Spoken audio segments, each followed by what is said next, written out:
Histórias de Sherlock Holmes. O cliente ilustre. Agora ela não pode fazer mal, foi o comentário de Mr. Sherlock Holmes quando, pela 10ª vez em 10 anos, pedi autorização para revelar a narrativa que se segue. Foi assim que finalmente consegui permissão para registrar o que foi, sob alguns aspectos, o momento supremo da carreira do meu amigo. Holmes e eu tínhamos ambos um fraco pelo banho turco. Era em meio à fumaça, na agradável lassidão da sala de relaxamento, que eu via menos reticente e mais humano que em qualquer outro lugar. No pavimento superior do estabelecimento da Northumberland Avenue, há um canto isolado com 2 espreguiçadeiras lado a lado, e foi nelas que nos estendemos em 3 de setembro de 1902, o dia em que minha narrativa começa. Eu lhe perguntara se estava acontecendo alguma coisa, e como resposta ele havia tirado seu braço comprido, fino e nervoso de debaixo dos panos que o envolviam e puxado um envelope do bolso interno do paletó pendurado ao seu lado. Pode ser algum idiota nervoso e presumido, ou pode ser uma questão de vida ou morte, disse ele ao me entregar o bilhete. Sei apenas o que esta mensagem me diz. Vinha do Carlton Club e era datada da noite anterior. O que lhe foi? Sir James Damery apresenta seus cumprimentos a Mr. Sherlock Holmes e o visitará amanhã às 16h30. Sir James pede licença para dizer que o assunto sobre o qual deseja consultar Mr. Holmes é muito delicado e também muito importante. Confia, portanto, que Mr. Holmes envidará todos os esforços para conceder essa entrevista e que a confirmará mediante um telefonema para o Carlton Club. Não preciso dizer que a confirmei, Watson, disse Holmes quando lhe devolvi o papel. Sabe alguma coisa sobre esse tal Damery? Sherlock Holmes tirou seu braço comprido, fino e nervoso de debaixo dos panos e puxou um envelope do bolso interno do paletó pendurado ao seu lado. Ward Cook, Strand Magazine, 1925, apenas que seu nome é muito conhecido na sociedade. Bem, posso lhe dizer um pouco mais que isso. Ele tem considerável reputação por resolver assuntos delicados de que os jornais não devem ser informados. Talvez você se lembre da negociação que fez com Sir George Lewis acerca do caso de Amerford Will. É um homem do mundo com um pendor natural para a diplomacia. Tudo me leva a crer que esta não seja uma pista falsa e que ele tenha real necessidade de nosso auxílio. Nossa. Bem, se você tiver a bondade, Watson, será uma honra. Então você sabe a hora, 4h30. Até lá podemos tirar o assunto da cabeça. Na época eu morava em meu próprio apartamento em Queen Street, mas estava em Baker Street antes da hora designada. Às 4h30 em ponto o coronel Sir James Damery foi anunciado. É praticamente desnecessário descrevê-lo, porque muitos se lembraram daquela personalidade liberal, expansiva e sincera, daquele rosto largo e escanhoado, e, acima de tudo, daquela voz agradável, melodiosa. A franqueza brilhava em seus olhos cinza irlandeses e o bom humor brincava em seus lábios inquietos, sorridentes. Sua cartola reluzente, a sobrecasaca escura, na verdade cada detalhe, do alfinete de pérola na gravata preta de cetim às polainas cor de alfazema sobre os sapatos de verniz, falava do cuidado meticuloso com a vestimenta pelo qual era famoso. O grande e imponente aristocrata dominou a pequena sala. Eu esperava encontrar o Dr. Watson, é claro, observou ele, curvando-se cortesmente. Sua colaboração pode ser muito necessária, pois estamos lidando nesta ocasião, Mr. Holmes, com um homem familiarizado com a violência e que irá, literalmente, a qualquer extremo. Devo dizer que não há homem mais perigoso na Europa. Tive muitos adversários a quem essa lisonjeira expressão foi aplicada, disse Holmes com um sorriso. O senhor fuma. Permita-me então acender o meu cachimbo. Se o seu homem for mais perigoso que o finado professor Moriarty, ou que o ainda vivo coronel Sebastião Moran, realmente merece ser encontrado. Posso lhe perguntar o nome dele? Já ouviu falar no Barão Gruner? Refere-se ao assassino austríaco. O coronel Damery ergueu as mãos calçadas com luvas de pelica, dando uma risada. Nada lhe escapa, Mr. Holmes. Maravilhoso. Então já concluiu que é um assassino? É meu dever de ofício acompanhar os detalhes do crime continental. Quem poderia ter lido o que aconteceu em Praga e ter alguma dúvida quanto à culpa do homem? O que o salvou foi uma questão legal puramente técnica e a morte suspeita de uma testemunha. Tenho tanta certeza de que matou a mulher por ocasião do pretenso acidente ocorrido no desfiladeiro dos Plugem como se tivesse assistido a cena. Sabia, também, que ele viera para a Inglaterra e tinha um pressentimento de que, mais cedo ou mais tarde, me veria às voltas com ele. Bem, que andou fazendo o Barão Gruner? Suponho que não é essa velha tragédia que veio à tona de novo. Não, é mais sério que isso. Vingar o crime é importante, mas impedi-lo é ainda mais. É uma coisa terrível, Mr. Holmes. Ver um acontecimento pavoroso, uma situação atroz, armando-se diante de nossos olhos. Compreender claramente suas consequências e, apesar disso, ser completamente incapaz de evitá-lo. Pode um ser humano se ver numa situação mais exasperante? Talvez não. Nesse caso o senhor se solidarizará com o cliente em cujo interesse estou agindo. Não havia entendido que o senhor era meramente um intermediário. Quem é o principal interessado? Devo lhe pedir, Mr. Holmes, que não insista nessa pergunta. É importante que eu possa assegurar a ele que seu honrado nome não foi envolvido de maneira alguma no assunto. Ele tem os motivos mais dignos e cavalheirescos, mas prefere permanecer incógnito. Não preciso dizer que os seus honorários estarão garantidos e que terá carta branca. Claro que o nome real do cliente é irrelevante, não é? Sinto muito, disse Holmes. Estou habituado a ter mistério numa ponta de meus casos, mas receio que tê-lo em ambas as pontas possa gerar confusão demais. Lamento ter de me recusar a agir. Nosso visitante ficou extremamente perturbado. Seu rosto largo e sensível carregou-se de emoção e desapontamento. Certamente não aquilata o efeito da sua própria ação, Mr. Holmes, disse. Coloca-me num gravíssimo dilema, pois tenho plena certeza de que teria orgulho de assumir o caso se eu pudesse lhe dar os fatos, embora uma promessa me proíba de revelá-los plenamente. Permite ao menos que lhe exponha tudo o que posso. Sem dúvida, desde que fique entendido que não me comprometo com nada. Está entendido? Em primeiro lugar, com certeza ouviu falar do general de Merville. O afamado de Merville de Quebec? Sim, ouvi falar dele. Ele tem uma filha, Violette de Merville, jovem, rica, bonita, prendada, uma mulher admirável sob todos os aspectos. É essa filha, essa moça encantadora e inocente, que estamos tentando salvar das garras de um demônio. Então o Barão Gruner tem alguma influência sobre ela? A mais forte de todas as influências em se tratando de uma mulher, a influência do amor. O sujeito é, como talvez tenha ouvido falar, extraordinariamente bem apessoado, com maneiras as mais fascinantes, uma voz suave e aquele ar de romance e mistério que tanto impressiona uma mulher. Dizem que tem todas elas à sua mercê e que tira amplo proveito disso. Mas como semelhante homem veio a conhecer uma dama da posição social de Miss Violette de Merville? Foi numa viagem de iate pelo Mediterrâneo, embora fosse um grupo seleto, os integrantes pagaram as próprias passagens. Sem dúvida os organizadores só perceberam o verdadeiro caráter do barão quando era tarde demais. O vilão insinuou-se junto à dama, e com tal competência que lhe conquistou completa e absolutamente o coração.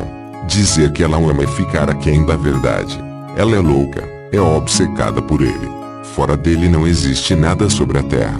Não admite ouvir uma só palavra contra ele. Tudo foi feito para curá-la dessa loucura, mas em vão. Em resumo, ela pretende se casar com ele no mês que vem. Como é maior de idade e tem uma vontade de ferro, é difícil imaginar um meio de impedi-la. Ela tem conhecimento do episódio austríaco.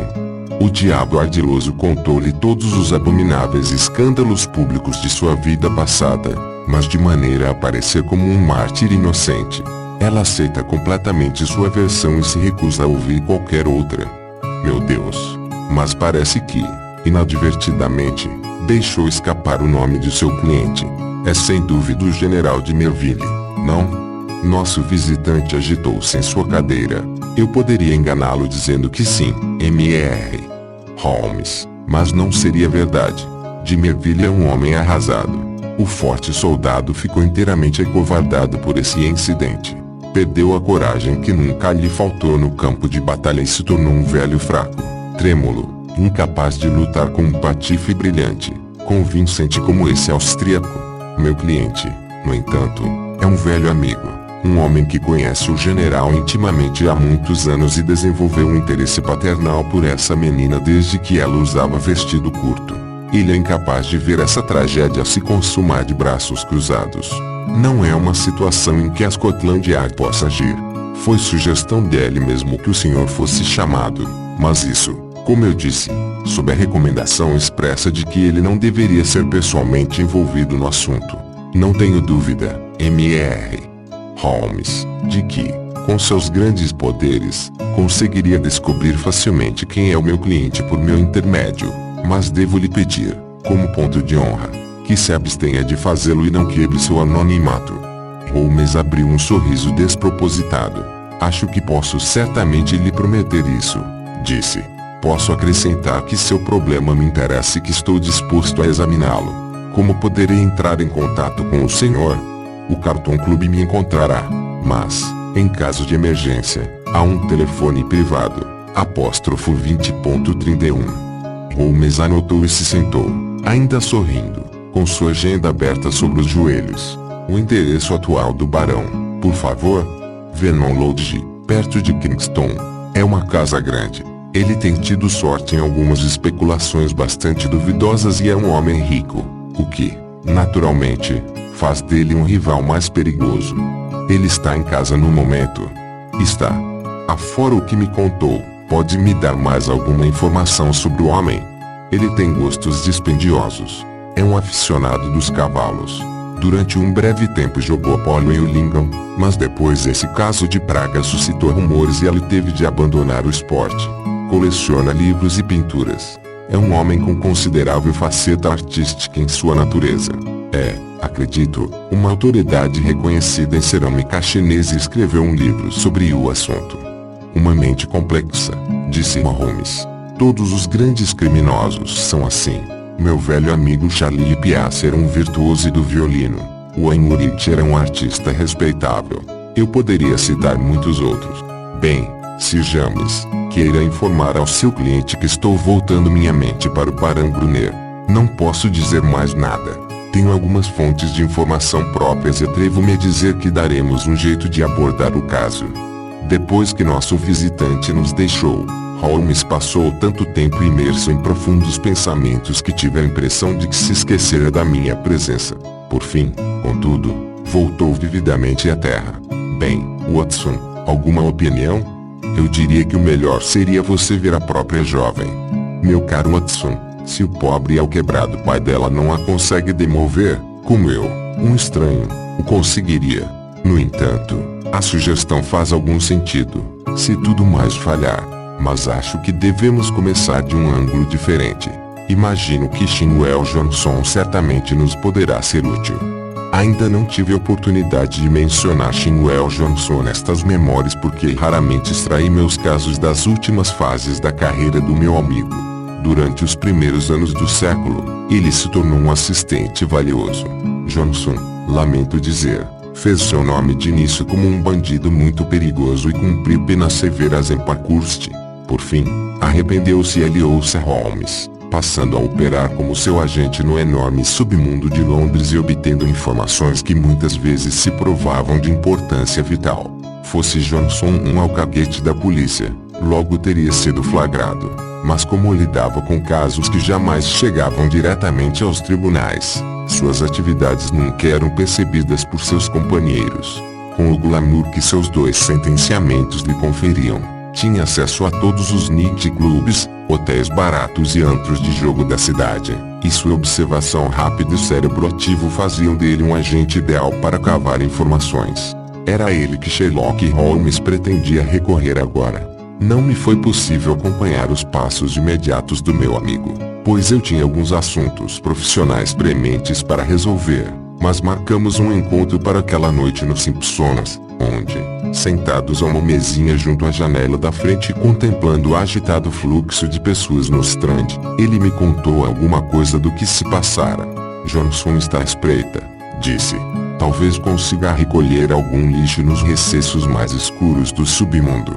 Porque é lá, em meio às raízes negras do crime, que devemos procurar os segredos desse homem. Mas, se a dama não admite o que já é sabido, porque alguma nova descoberta a demoveria de sua intenção?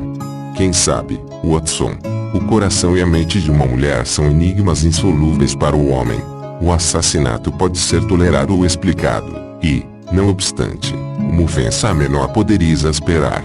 O Barão Grunier comentou comigo. Comentou com você? Oh, mas é claro, eu não lhe havia contado meus planos. Bem, Watson, gosto de me atracar diretamente com um homem. Gosto de estar com ele olho no olho e ver por mim mesmo de que estofo é feito. Depois de instruir Johnson, tomei um carro de aluguel para Kingston e encontrei o barão numa disposição extremamente afável. Ele o reconheceu? Não houve dificuldade quanto a isso, pois simplesmente lhe enviei o meu cartão. É um excelente rival, frio como gelo, de voz aveludada, sereno como um de seus elegantes clientes, Watson, e venenoso como uma naja. Tem estirpe, é um verdadeiro aristocrata do crime, com uma sugestão superficial de chá da tarde e toda a crueldade da sepultura por trás dela. Sim, estou satisfeito por ter voltado minha atenção para o barão Adalbert Grunier. Disse que ele foi afável. Um gato ronronante que pensa estar vendo camundongos se aproximarem. A afabilidade de algumas pessoas é mais mortífera que a violência de almas mais grosseiras. Sua saudação foi característica. Tinha certeza de que o veria mais cedo ou mais tarde. Mr. Holmes, disse. Foi contratado, sem dúvida, pelo general de Merville para tentar evitar meu casamento com sua filha Violette. Não foi? Concordei. Vai apenas arruinar a sua merecida reputação, meu caro, disse ele. É um caso em que não tem nenhuma chance de sucesso. Terá um trabalho estéril, para não mencionar que correrá algum perigo. Permita que o aconselhe veementemente a se afastar de imediato. É curioso, respondi, mas esse é exatamente o conselho que eu pretendia lhe dar. Tenho respeito pelo seu cérebro, barão, e o pouco que vi de sua personalidade não o diminuiu. Permita-me falar-lhe de homem para homem. Ninguém quer revolver seu passado e lhe causar desconfortos desnecessários. O caso está encerrado e agora o senhor navega em águas plácidas, mas se insistir nesse casamento assolará um enxame de inimigos poderosos que não lhe darão sossego até a terem tornado a Inglaterra inóspita para o senhor. Será que vale a pena? Certamente seria mais prudente deixar a dama em paz. Não lhe seria agradável se esses fatos do seu passado fossem levados ao conhecimento dela. O barão tem pelinhos encerados sob o nariz, como as anteninhas de um inseto, que, a essas palavras, vibraram divertidamente, e ele por fim deu uma risadinha suave.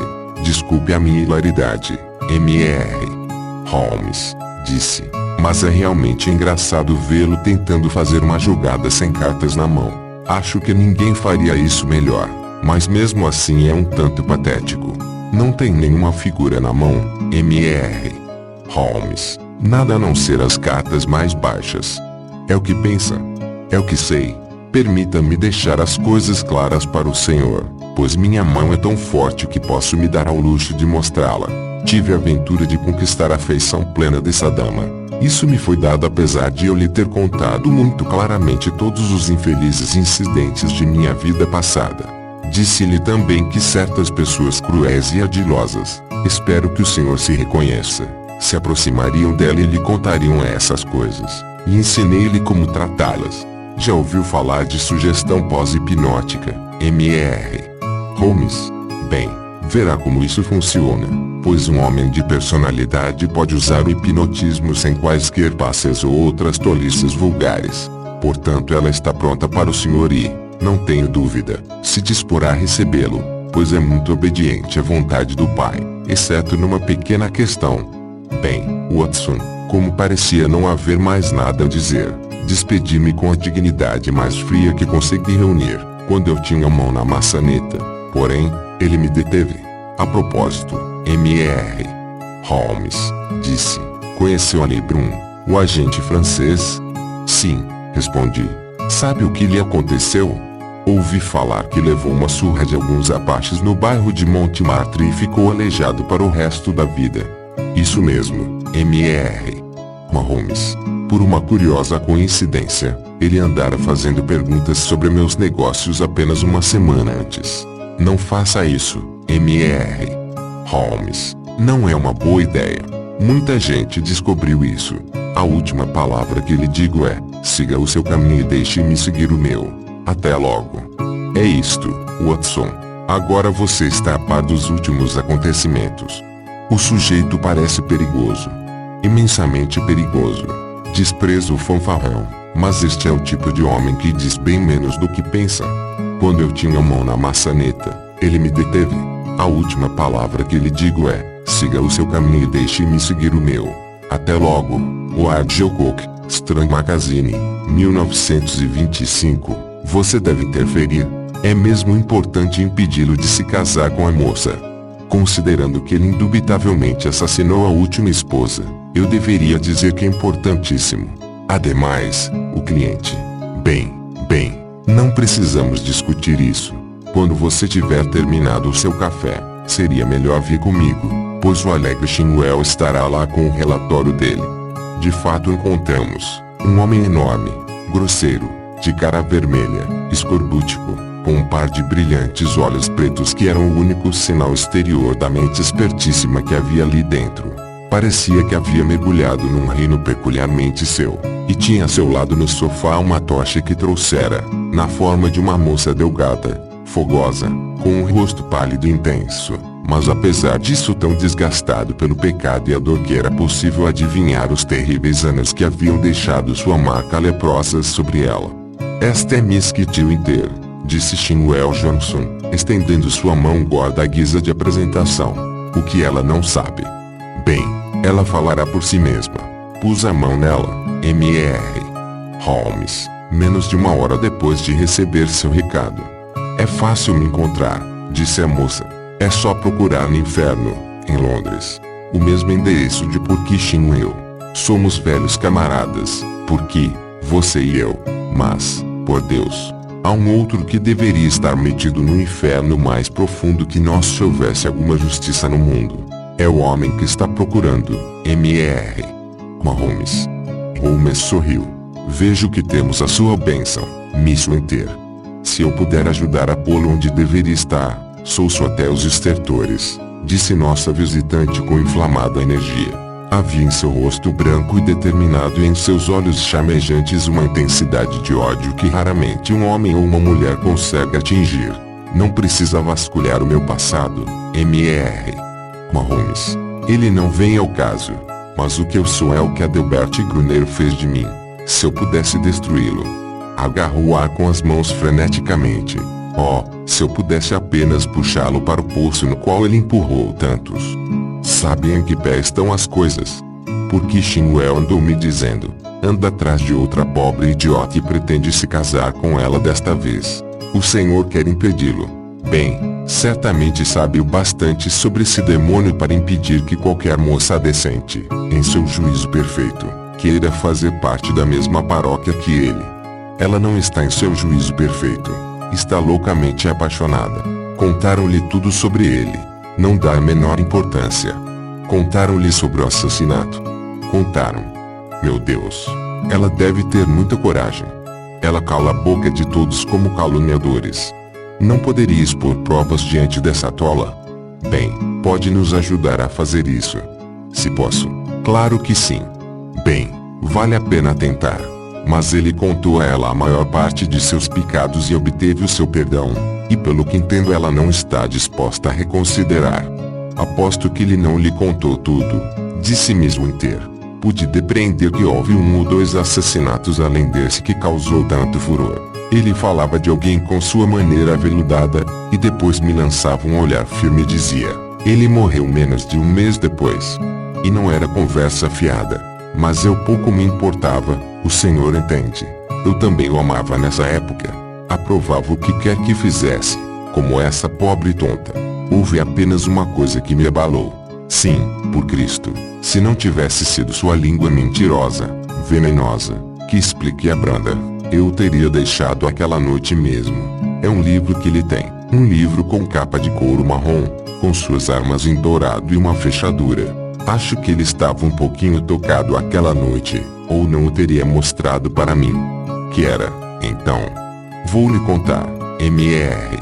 Holmes. Esse homem coleciona mulheres, e se orgulha de sua coleção, como alguns homens colecionam mariposas ou borboletas. Tinha tudo naquele livro. Fotografias instantâneas, nomes, detalhes, tudo sobre elas. Era um livro abominável, um livro que nenhum homem, nem que tivesse vindo da sarjeta, poderia ter composto.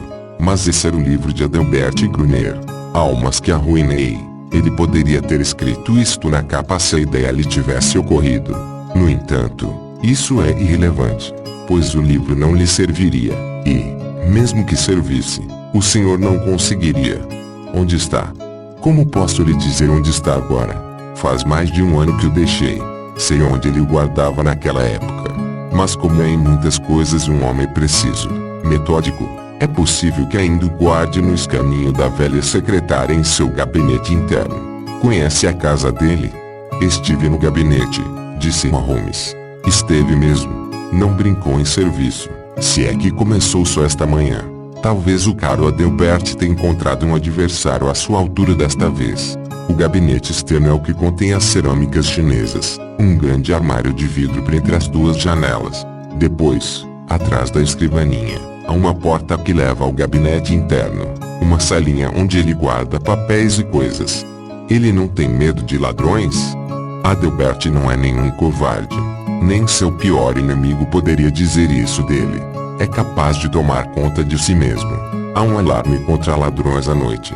Além disso, o que há ali para um ladrão, a menos que fugisse com toda aquela cerâmica rebicada? Mau negócio, disse Shinwell Johnson, com o tom de voz decidido do especialista. Nenhum receptador quer coisas desse tipo, que não se pode fundir nem vender. Naturalmente, disse Holmes. Bem, Miss Winter, se tiver a bondade de vir aqui amanhã às 5 da tarde, eu consideraria nesse meio tempo se sua sugestão de ver essa dama pessoalmente não pode ser arranjada. Sou-lhe extremamente grato por sua cooperação. Não preciso dizer que meu cliente considerará generosamente. Em absoluto, M.R. Holmes, exclamou a moça. Não quero dinheiro. Deixe-me ver esse homem na lama, e terei tudo aquilo pelo que trabalhei. Na lama com o meu pé sobre seu maldito rosto. É o meu preço. Estarei com o senhor amanhã ou qualquer outro dia, contanto que esteja na pista dele, porque aqui sempre saberá lhe dizer onde me encontrar. Não voltei a ver Holmes até a noite seguinte, quando jantamos mais uma vez em nosso restaurante do Strand. Ele deu de ombros quando lhe perguntei como se saíra em sua entrevista. Depois contou-me a história, que eu repetiria como se segue. Seu relato duro, seco, requer alguns acréscimos para suavizá-lo nos termos da vida real. Não tive nenhuma dificuldade para marcar a entrevista, disse Holmes, pois a moça adora demonstrar uma obediência filial abjeta em todas as coisas secundárias, numa tentativa de espiar a flagrante rebeldia que é o seu noivado. O general me comunicou por telefone que tudo estava pronto e a inflamada Miss W apareceu na hora marcada. De modo que ao 12h30 um carro de aluguel nos deixou diante do número 104 de Berkeley Square, onde o velho soldado reside. Um desses horrorosos castelos cinzentos de Londres que fariam uma igreja parecer frívola. Um lacaio nos introduziu numa vasta sala de estar com cortinas amarelas e lá estava uma senhora à nossa espera, recatada, pálida, autossuficiente, tão inflexível e distante como uma imagem de neve sobre uma montanha. Não sei como lhe dar uma imagem clara dela, Watson. Talvez possa encontrá-la antes de terminarmos, e poderá usar seu próprio dom da palavra. Ela é bonita, mas é a beleza etérea, sobrenatural, de alguns fanáticos cujos pensamentos estão nas alturas. Vi rostos como esse nas pinturas dos velhos mestres da Idade Média. Não consigo imaginar como um homem tão bestial pode ter posto suas patas vis em semelhante criatura do além. Talvez você já tenha notado como os extremos se atraem, o espiritual e o animal, o homem da caverna e o anjo. Você nunca viu um caso pior que este. Ela sabia para que eu estava lá, é claro. Aquele canalha não havia perdido tempo em envenenar sua mente contra nós. A aparição de Miss Winter surpreendeu-a bastante, penso eu, mas ela nos indicou nossas respectivas cadeiras como uma reverenda abadesa recebendo 2 mendigos leprosos. Caso você tenda a se tornar presunçoso, meu caro Watson, faça um curso com Miss Violette de Merville. Bem, senhor, disse ela, com uma voz que parecia o vento soprado de um iceberg, seu nome me é familiar. Veio aqui, pelo que entendo, para denegrir meu noivo, o Barão Gunner. Foi somente a pedido de meu pai que me dispus a recebê-lo e o advirto de antemão de que nada do que possa dizer terá o mais leve efeito sobre a minha mente. Tive pena dela, Watson. Via naquele momento como veria uma filha. Não costumo ser eloquente. Uso a cabeça, não o coração. Mas realmente argumentei com ela com todo o ardor que consegui encontrar em minha natureza. Descrevi para ela a horrível posição da mulher que só acorda para o caráter de um homem depois de se casar com ele. Uma mulher que tem de se submeter a ser acariciada por mãos sujas de sangue e lábios devassos. Não a poupei de nada. Da vergonha, do medo, da agonia, do desespero, de tudo isso. Todas as minhas palavras inflamadas não foram capazes de produzir um toque de cor naquelas faces de marfim ou um lampejo de emoção naqueles olhos absortos. Pensei no que o canalha dissera sobre influência pós-hipnótica. Seria realmente possível acreditar que ela estava vivendo acima da terra, em algum sonho estático? Não houve, contudo, nada de vago em suas respostas. Eu ouvi com paciência. M.R. Holmes, disse ela. O efeito sobre minha mente é exatamente o previsto. Sei que Adelbert, que meu noivo, teve uma vida tempestuosa em que incorreu em rancores atrozes e calúnias as mais injustas. O senhor é apenas o último de uma série que trouxe suas difamações a meus ouvidos. É possível que sua intenção seja boa, embora eu tenha conhecimento de que é um agente pago que teria se disposto a agir tanto a favor do barão como contra ele. Mas, seja como for, desejo que compreenda de uma vez por todas que eu amo e ele me ama, e que a opinião do mundo inteiro não é para mim mais que esse gorjeio de pássaros que nos chega pela janela. Se a nobre natureza dele fraquejou alguma vez por um instante, pode ser que eu tenha sido especialmente enviada para reconduzi-lo a seu verdadeiro e elevado nível. Não sei ao certo, e nesse momento voltou os olhos para minha companheira. Quem pode ser essa jovem senhora? Eu estava prestes a responder quando a moça irrompeu como um turbilhão. Se alguma vez você viu fogo e gelo face a face, eram essas 2 mulheres. Vou lhe dizer quem sou, exclamou ela, saltando de sua cadeira, a boca contorcida pela exaltação. Sou a última amante dele. Sou uma das centenas que ele tentou, usou, arruinou e jogou na lixeira, como fará também com a senhora. Sua lixeira será mais provavelmente um túmulo, e talvez isso seja o melhor. Eu lhe digo, sua tola, se vier a se casar com esse homem, encontrará a morte. Talvez seja um coração partido, ou talvez um pescoço quebrado, mas ele dará cabo da senhora de uma maneira ou outra. Não é por amor à senhora que estou falando. Tanto se me dá que viva ou morra. É por ódio dele, para lhe fazer mal e para me vingar do que me fez. Mas pouco me importa. E não precisa me olhar assim, minha bela dama, porque poderá estar mais baixo do que eu estava antes de sair dessa. Prefiro não discutir esses assuntos, disse Miss de Merville friamente. Permitam-me dizer de uma vez por todas que estou ciente de 3 momentos na vida de meu noivo em que ele se envolveu com mulheres ardilosas, e que tenho certeza de seu sincero arrependimento por qualquer mal que possa ter causado. 3 momentos, gritou minha companheira. Sua tola inqualificável. M.R. Holmes, peço-lhe que encerre esta entrevista, disse a gélida voz. Obedeci ao desejo de meu pai recebendo-o, mas não sou obrigado a ouvir os destemperos dessa pessoa. Soltando uma praga, Miss Winter jogou-se para a frente e, se eu não a tivesse segurado pelo pulso, teria agarrado aquela mulher ensandecida pelo cabelo. Arrastei-a para a porta e tive a sorte de conseguir enfiá-la no carro de aluguel sem um escândalo público, pois ela estava fora de si de raiva. De uma maneira contida, eu também estava furioso, Watson, pois havia algo de indescritivelmente irritante no calmo alinhamento e na suprema autossatisfação daquela mulher que tentávamos salvar. Agora, portanto, mais uma vez, você sabe exatamente em que pé estamos. E é claro que preciso planejar algum novo movimento de abertura. Pois esse gambito não funciona.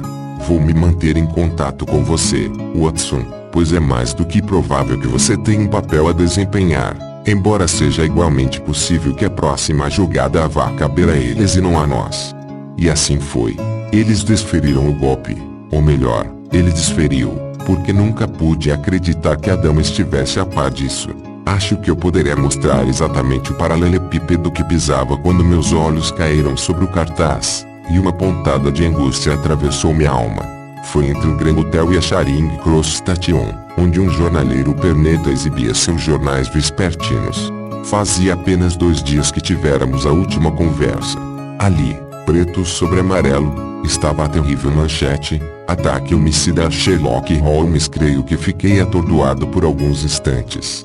Depois tenho a confusa lembrança de ter passado a mão num jornal, do protesto do homem, a quem não paguei, e, finalmente, de parar na porta de uma farmácia enquanto procurava o fatídico parágrafo.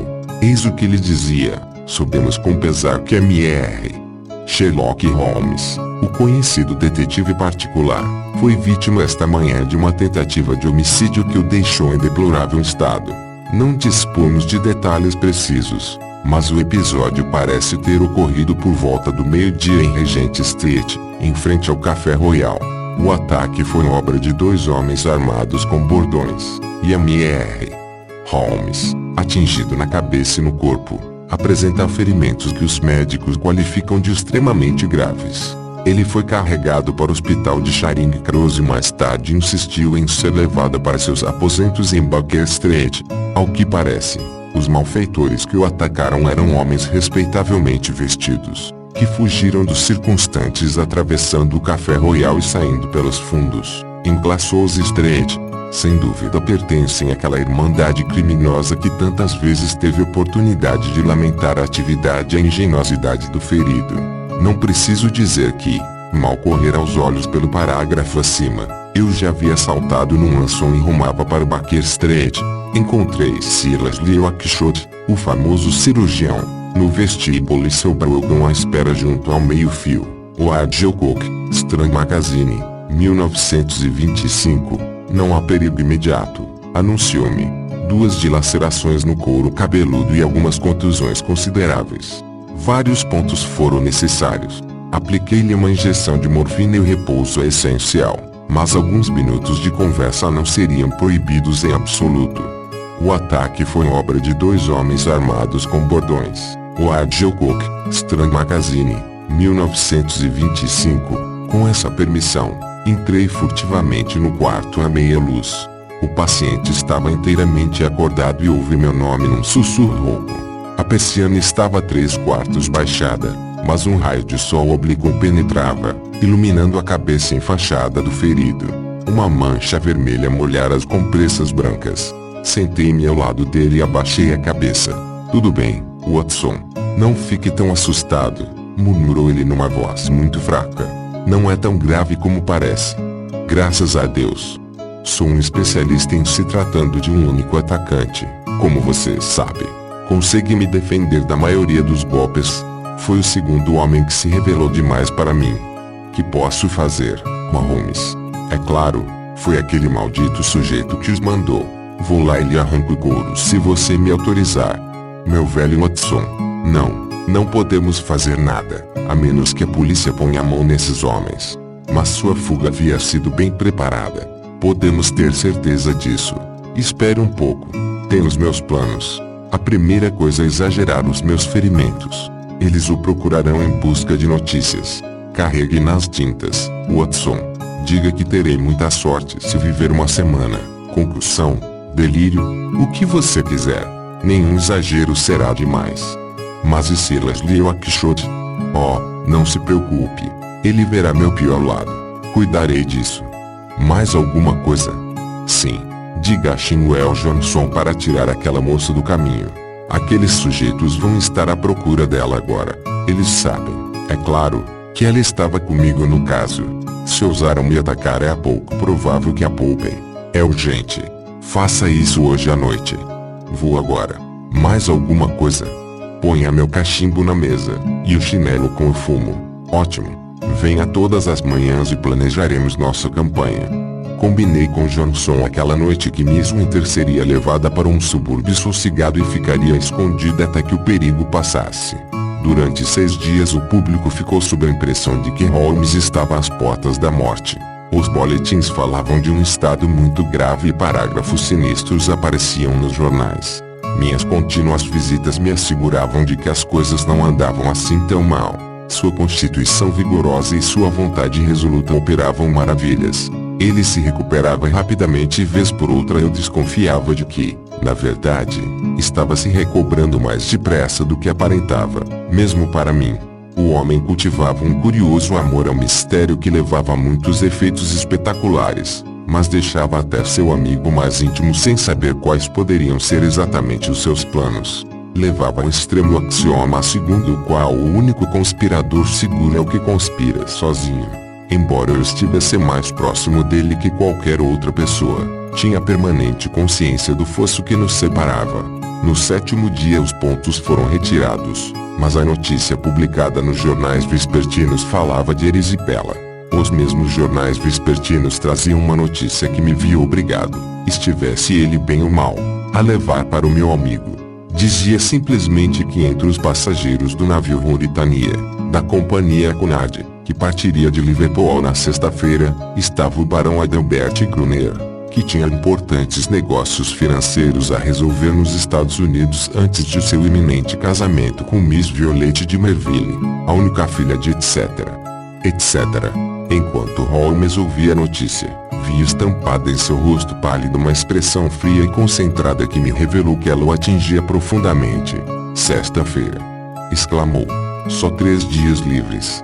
Acredito que o patife quer se pôr a salvo de qualquer perigo. Mas não conseguirá, Watson. Com os diabos, não conseguirá. Agora, Watson, quero que me faça um favor. Estou ao seu dispor, Holmes.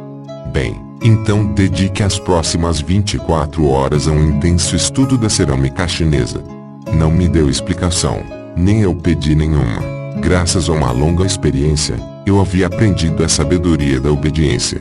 Mas depois de deixar seu quarto, caminhei por Baker Street dando tratos à bola. Como cumprir ordem tão estranha? Finalmente, peguei um carro até a Biblioteca de Londres em St. James Square. Expus o assunto ao meu amigo Lomax, o bibliotecário assistente, e tomei o caminho de casa com um grosso volume debaixo do braço.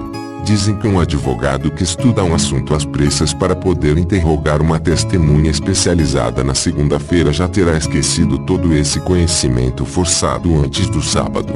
Eu certamente não gostaria de posar agora como uma autoridade em cerâmica. No entanto, durante todo aquele serão e toda aquela noite, com um curto intervalo para repouso, e toda a manhã seguinte, absorvi conhecimento e decorei nomes. Aprendi sobre todas as marcas de autenticidade dos grandes artistas decoradores, sobre o mistério das datas cíclicas, as marcas do período Unglu e as beldades de Inglu, os escritos de Tang Ying, e as glórias do período primitivo das dinastias Sung e Yuan. Estava de posse de toda essa informação quando visitei Holmes na noite seguinte. Encontrei-o já fora da cama, coisa que teria sido difícil presumir a partir das notícias publicadas, aninhado, com a cabeça toda enfaixada repousando sobre a mão, na sua poltrona favorita. Ora, Holmes, disse eu, a se acreditar nos jornais, você está morrendo. Esta, respondeu ele, é exatamente a impressão que pretendi dar. E então, Watson, aprendeu as suas lições? Pelo menos tentei. Bom, seria capaz de manter uma conversa inteligente sobre o assunto? Acredito que sim. Então me passa aquela caixinha no aparador da lareira. Ele abriu a tampa e retirou um pequeno objeto muito cuidadosamente embrulhado numa fina seda oriental. Desdobrou e revelou um delicado pires de um belíssimo azulão. É preciso tocá-lo com muito cuidado, Watson. É a verdadeira porcelana casca de ovo da dinastia Ming. Nunca peça superior passou pela Gestiez. Um conjunto completo como esse valeria o resgate de um rei. De fato, é duvidoso que exista um conjunto completo fora do Palácio Imperial de Pequim. A visão de tal coisa deixaria um verdadeiro comercial enlouquecido. Que devo fazer com ele? Holmes entregou-me um cartão em que estava impresso: Dr. Ilbarton, Alfmont Street, 369. Este será seu nome hoje à noite, Watson. Você irá à casa do Barão Brunner. Conheça um pouco seus hábitos e às 8h30 provavelmente estará livre. Uma mensagem lhe comunicará de antemão que você irá visitá-lo, e você dirá que está lhe levando uma peça de um conjunto absolutamente ímpar de cerâmica Ming. Pode se apresentar como médico também, já que esse é um papel que você pode desempenhar sem duplicidade. Você é um colecionador, esse conjunto atravessou o seu caminho. Você ouviu falar do interesse do barão no assunto e não está avesso a vendê-lo por certo preço. Que preço? Boa pergunta, Watson.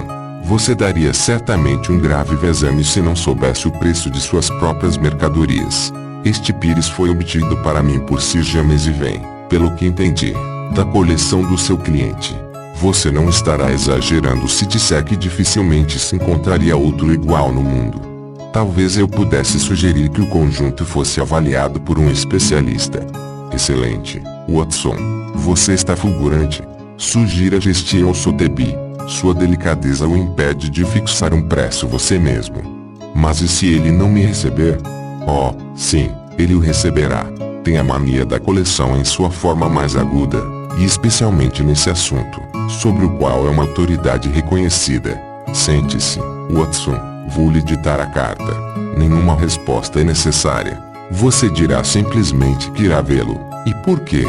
Foi um documento admirável, curto, cortês e estimulante para a curiosidade de um combinação.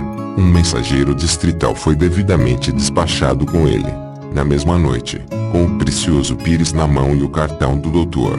E o Barton no bolso, parti para minha aventura. A bela casa num amplo terreno indicava que o Barão Brunner era, como Sir James dissera, um homem de considerável fortuna.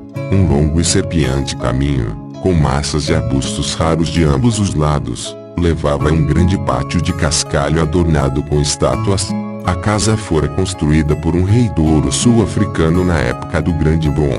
E a construção comprida e baixa, com torrinhos nos cantos, embora fosse um pesadelo arquitetônico, impunha-se pelo tamanho e a solidez.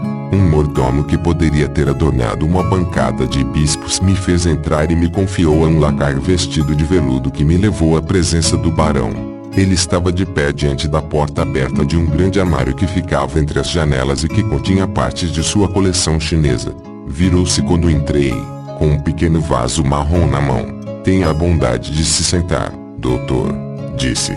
Eu estava examinando meus próprios tesouros e pensando se realmente teria condições de fazer alguma aquisição.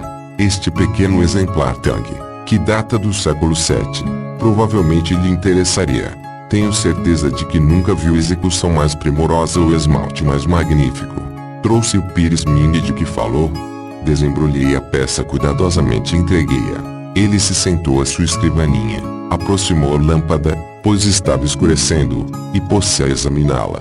Enquanto fazia, a luz amarela incidia sobre seus próprios traços, e pude estudá-lo tranquilamente. Era sem dúvida um homem notavelmente bem apessoado. Sua fama europeia de beleza era plenamente merecida.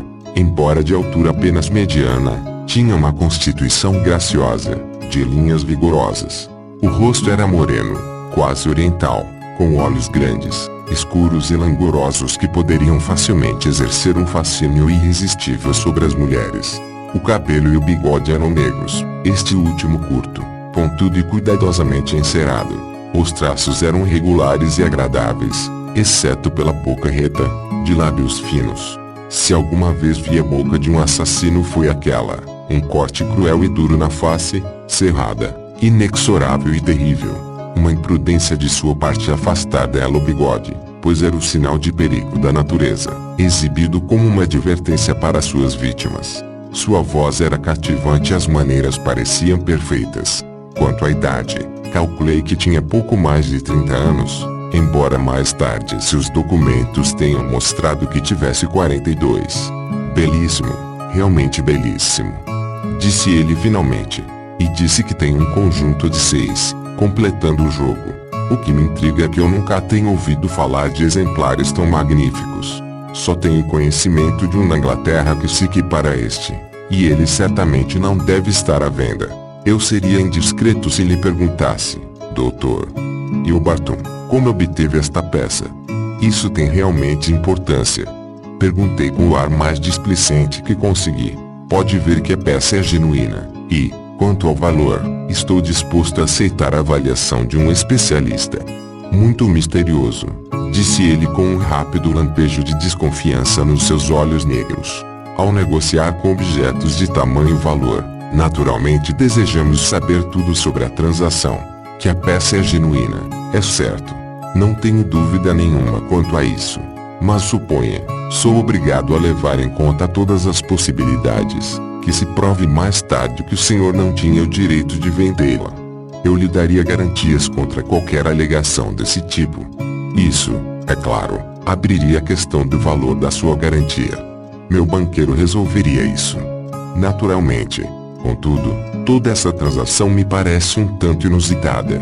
Pode fazer negócio ou não, disse eu com indiferença. Ofereci a peça primeiro ao senhor, pois sei que é um comercial, mas não terei dificuldades junto a outras pessoas. Quem lhe disse que eu era um comercial? Sabia que escreveu um livro sobre o assunto. Leu o livro? Não. Caramba. Fica cada vez mais difícil para mim compreender isto. O senhor é um comercial e colecionador, tem uma peça valiosíssima em sua coleção, e no entanto não se deu ao trabalho de consultar um único livro que lhe teria revelado o verdadeiro significado e valor do que tem em mãos. Como explica isto? Sou um homem muito ocupado, um médico clínico. Isso não é resposta. Quando um homem tem um hobby, dedica-se a ele, sejam quais forem as suas outras atividades. Disse em sua mensagem que era um comercial. De fato. Eu poderia fazer algumas perguntas para pô-lo à prova. Sou obrigado a lhe dizer, doutor, se realmente é um médico traço, que este episódio se torna cada vez mais suspeito. Eu lhe perguntaria, que sabe sobre o imperador Shomui e como associa com o Shoso Imperto de Nara. Não me diga que isso o deixe confuso, doutor. Fale-me um pouco sobre a dinastia Wei do Norte e seu lugar na história das cerâmicas. Saltei da cadeira numa ira simulada. Isto é intolerável, senhor, disse. Vim aqui para lhe fazer um favor, não para ser examinado como se fosse um menino de escola. Meu conhecimento sobre esses assuntos pode não ser profundo como o seu, mas certamente não responderei a perguntas que me são feitas de maneira tão ofensiva. Ele me encarou com firmeza. O langor desaparecera de seus olhos. Eles brilharam de repente. Percebi um lampejo de dentes entre aqueles lábios cruéis. Qual é o jogo? Está aqui como um espião. É um emissário de Holmes. Isto é uma peça que está tentando me pregar. Pelo que sei, o sujeito está morrendo. Assim, envia seus fantoches para me vigiar. O senhor chegou até aqui sem permissão e, por Deus, talvez lhe pareça mais difícil sair do que entrar. Ele se levantara de um salto e dei um passo atrás, preparando-me para um ataque, pois o homem estava fora de si de raiva. Talvez tivesse desconfiado de mim desde o início. Certamente aquele interrogatório lhe mostrara a verdade e estava claro que eu não podia ter mais nenhuma esperança de enganá-lo. Enfiou a mão numa gaveta lateral e vasculhou-a furiosamente. Em seguida alguma coisa lhe chegou aos ouvidos, porque parou, escutando atentamente. Ah! Exclamou. Ah! E correu para a sala atrás de si. 2 passos me levaram à porta aberta. E terei para sempre na mente uma visão clara da cena lá dentro. A janela que dava para o jardim estava escancarada. Ao lado dela, parecendo um terrível fantasma, a cabeça enrolada em bandagens ensanguentadas, o rosto branco e abatido, estava Sherlock Holmes. No instante seguinte ele saíra pela janela e eu vi a batida de seu corpo contra os loureiros de jardim do lado de fora. Com um uivo de raiva o dono da casa correu para a janela aberta atrás dele. E então, foi coisa de um instante, mas vi claramente. Um braço de mulher, despontou entre as folhas. Ato contínuo, o barão soltou um berro horrível, um grito que ressoará para sempre em minha memória. Levou as 2 mãos ao rosto e correu em volta da sala, batendo a cabeça horrivelmente contra as paredes. Depois caiu sobre o tapete, rolando e se contorcendo, enquanto um grito após outro ressoavam pela casa. Água! Pelo amor de Deus, água! Era o seu grito. Peguei uma garrafa de uma mesa lateral e apressei-me a socorrê-lo. No mesmo momento o mordomo e vários lacaios vieram correndo do vestíbulo. Lembro que um deles desmaiou quando eu me ajoelhei junto ao homem ferido e virei aquela face medonha para a luz da lâmpada. O vitríolo a carcomia todo e pingava das orelhas e do queixo. Um olho já estava branco e vidrado. O outro estava vermelho e inflamado. Os traços que eu admirara minutos antes eram agora como uma bela pintura sobre a qual o artista tivesse passado uma esponja molhada e imunda. Estavam borrados, descoloridos, inumanos, terríveis. O barão correu para a sala. 2 passos me levaram à porta aberta. Junto à janela, parecendo um terrível fantasma, a cabeça enrolada em bandagens, o rosto branco e abatido, estava Sherlock Holmes. Wardell Cook, Strand Magazine, 1925. Em poucas palavras, expliquei exatamente o que havia ocorrido, no que dizia respeito ao ataque com vitríolo. Alguns haviam pulado a janela, outros haviam corrido para o gramado, mas estava escuro e começara a chover. Entre os seus gritos a vítima vociferava contra a vingadora. Foi aquela bruxa, Kitty Winter. Exclamava. Oh, aquela bruxa. Ela vai pagar por isso. Ela vai pagar. Oh, Deus do céu, esta dor é mais do que posso suportar. Banhei seu rosto com óleo, apliquei chumaços de algodão nas superfícies em carne viva e administrei-lhe uma injeção hipodérmica de morfina. Toda a desconfiança de mim desaparecera de sua mente na presença daquele choque, e ele agarrava minhas mãos como se eu tivesse o poder até de limpar aqueles olhos de peixe morto que me fitavam. Eu poderia ter chorado sobre aquela ruína, se não me lembrasse muito claramente da vida sórdida que conduzira a tão hedionda mudança. Era repugnante sentir o toque de suas mãos ardentes, e fiquei aliviado quando seu médico de família, seguido muito de perto por um especialista, chegou para me substituir. Um inspetor de polícia havia chegado também, e para ele dei meu cartão verdadeiro. Teria sido inútil, bem como tolo, fazer diferente, pois eu era quase tão conhecido de vista na Yard como o próprio Holmes. Em seguida saí daquela casa de trevas e terror. Dali 1 hora encontrei-me em Baker Street. Holmes estava em sua poltrona de costume, parecendo muito pálido e exausto. Afora seus ferimentos, também seus nervos de aço haviam sido abalados pelos acontecimentos da noite, e ele ouviu com horror meu relato da transformação do barão. A paga do pecado, Watson, a paga do pecado, disse ele. Mais cedo ou mais tarde ela sempre chega. Deus sabe, havia pecado bastante, acrescentou, pegando um volume marrom na mesa. Aqui está o livro de que a mulher falou. Se isto não provocar o rompimento do casamento, nada mais o fará. Mas isto vai funcionar, Watson. Tem de funcionar. Nenhuma mulher que se respeite poderia suportar isto. É seu diário de amor? Ou seu diário de lascívia? Chame como quiser. Assim que a mulher nos falou dele, compreendi que arma tremenda seria essa se conseguíssemos pôr as mãos nele. Na hora, não disse uma palavra que indicasse meus pensamentos, pois aquela mulher poderia revelá-la. Mas ruminei a ideia. Depois aquela agressão me deu a chance de fazer o barão pensar que não precisava tomar nenhuma precaução contra mim. Até aí, ia tudo muito bem. Eu esperaria um pouco mais, mas sua viagem aos Estados Unidos forçou-me a mão. Ele jamais teria deixado o documento tão comprometedor para trás. Portanto, tínhamos de agir de imediato. Um roubo durante a noite seria impossível. Ele toma precauções. Mas havia uma chance no serão, contanto que eu pudesse ter certeza de que alguma coisa lhe prendia a atenção. Foi aí que você e o seu pires azul entraram na história. Mas eu precisava me certificar da localização do livro, e sabia que tinha apenas alguns minutos para agir, pois meu tempo era limitado pelo seu conhecimento sobre cerâmica chinesa. Por isso, recrutei a moça no último momento. Como poderia adivinhar que pacotinho era aquele que ela carregava com tanto cuidado sob a capa? Pensei que ela estava ali exclusivamente a meu serviço, mas parece que tinha uma missão própria a cumprir. Ele adivinhou que eu fora lá a seu mando.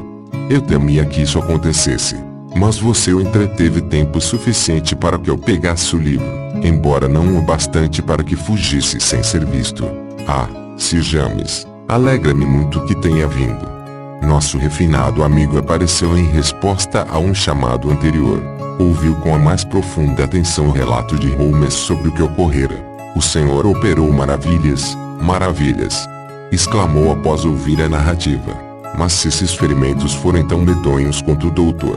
Watson descreve, certamente nosso objetivo de frustrar esse casamento será suficientemente alcançado sem o uso desse livro horrível. Holmes sacudiu a cabeça. Mulheres do tipo de Merville não agem assim. Ela o amaria ainda mais como um Marte desfigurado. Não. É o aspecto mental dele, não o físico, que temos de destruir. Aquele livro a trará de volta à Terra, e não conheço mais nada que o faria. Está escrito com a letra dele. Ela não conseguirá ignorá-lo. Sir James levou consigo tanto o livro quanto o precioso pires. Estando eu mesmo atrasado, desci para a rua com ele. Um Brogan o esperava. Ele saltou no carro, deu uma ordem apressada ao cocheiro de penacho e partiu rapidamente. Jogou metade de seu sobretudo pela janela para encobrir o brasão no painel, mas, apesar disso, pude vê-lo ao clarão da bandeira da nossa porta. Tive um arquejo de surpresa. Em seguida dei meia volta e subi a escada rumo à sala de Holmes. Descobri quem é o nosso cliente, exclamei, anunciando minha grande novidade. Veja só, Holmes, é um amigo leal e um perfeito cavalheiro, atalhou-me Holmes, erguendo a mão para me calar. Que isto seja agora e para todos sempre suficiente para nós. Não sei como o livro incriminador foi usado. Talvez Sir James tenha cuidado disso. Talvez, como é mais provável, a tarefa tenha sido confiada ao pai da jovem dama. O efeito, de todo modo, foi tudo o que se poderia ter desejado. 3 dias mais tarde apareceu um parágrafo no Morning Post dizendo que o casamento entre o barão Adelbert Gruner e Miss Violette de Merville não se realizaria. O mesmo jornal estampou o primeiro interrogatório do tribunal por ocasião do processo contra Miss Kettlewitter sob a grave acusação de atentado com vitriolo. Tantas circunstâncias atenuantes vieram à luz no julgamento que a sentença, como todos devem se lembrar, foi a menor possível para semelhante crime. Sherlock Holmes foi ameaçado de processo por arrombamento, mas quando o objetivo é bom e o cliente suficientemente ilustre, até a rígida lei britânica torna-se humana e elástica. Até hoje, meu amigo nunca se sentou no banco dos réus.